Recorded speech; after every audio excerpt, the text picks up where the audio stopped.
it's frustrating. I lost a leg for this country, as some of the viewers and yourself know.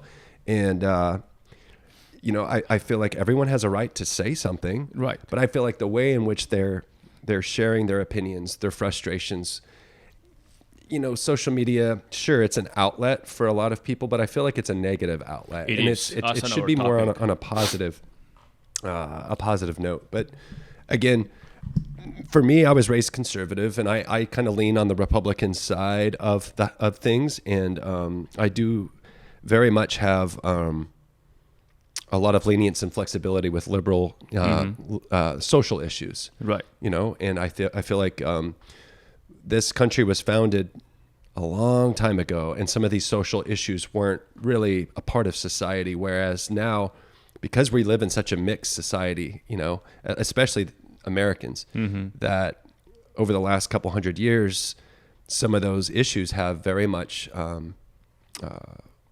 what's the word I'm looking for? Raised to the surface. Yeah, that rose to the surface, right. And so since they have, I like to vote on social issues, and I see both sides of the fence on those.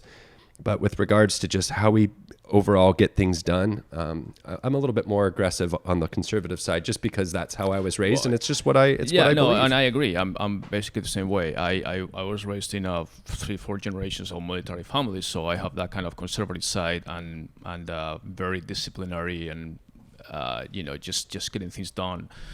But what is disappointing is that it looks like there's everybody's like, instead of all coming together to solve a problem, it's like, I always make this analogy, like, okay, you have a boat that is sinking. This is not the time to start arguing whose fault it is. Let's just fucking save the boat first. It's the best. There's two words that come to my mind right now. We live in a divided democracy. Yeah. It's very much a democracy, but it's very much divided. And that is the problem, that we don't even care. Like, let's say you're a liberal, and let's say I'm a conservative. Say something about anything. Anything? Okay, fuck you. It shouldn't be that way. I know. And that's how it is. Yes, exactly. And that's when social media and the uprising and the looting and the social, it's too much. It's too much. No, exactly. And then people are starting to. Sorry, Mom. And that's just getting. It's like flaring up even more and more, because, like I said, I mean, we're right now in a time where we're saying, okay, forget about our personal issues. Let's try to save this boat, and then we can work on our differences or whatever. But right now we're all sinking, so it's not about being right. It's about doing the right thing. And when we are in the U.S.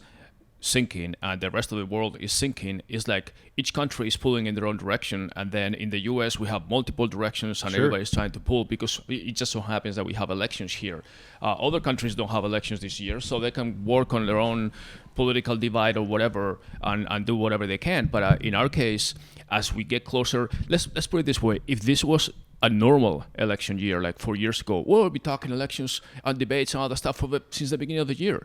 But now it's more convenient to have the news be more about the COVID situation and the way each party is pulling in their own direction or for their own interest, even for rescue packages and all the stuff. I mean, it's like Americans are losing their jobs. Americans don't have a job. They don't have money. You're telling them not to work, but at the same time, they don't have any money. And people in the workforce, look, I've being a part of a nonprofit organization, and we don't need to go talk about too much work, but you have people in the corporate world, you got people that work for small businesses, and on a board of directors, you've got such a mixed, diverse group of people, and everyone's in their own little bubbles. Right. Everybody. Right. And not just them, but their employees and their staff and their coworkers and their friends and families, even churchgoers. I'm a part of technically 2 churches, and I feel like a lot of individuals are getting squirrely. Men, women, children, everybody's affected by this thing, and no one knows